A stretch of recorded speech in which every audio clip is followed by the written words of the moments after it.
Houthis are the de facto government in northern Yemen. They originated as a rebel group from Sada in the north, but they took over the capital of Sana'a in 2014, and they have held it since then. So they are not internationally recognized, but they do have some standing as they have been in control of northern Yemen for quite some time.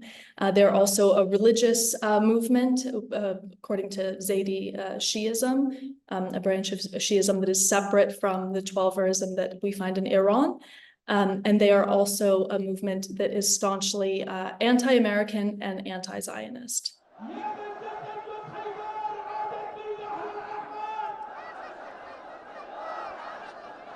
So the Houthis' links to Iran have steadily increased over the past decade or so.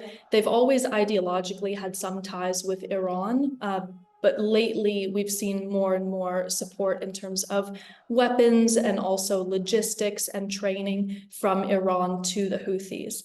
At the same time, we have to acknowledge that the Houthis have their own goals that are separate from Iran, so I don't think it is appropriate to view them purely as an Iranian proxy, but the connection between the two is undeniable.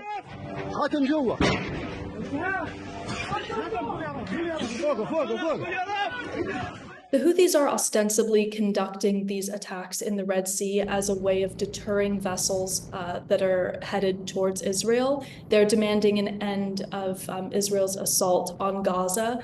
It's unlikely that the Houthi attacks are going to actually motivate Israel or Israel's decision-making in this regard. But the Houthis hope that this will be the case, and they aim to stop the attacks on Gaza, but they are also more broadly framing themselves as a pro-Palestinian movement.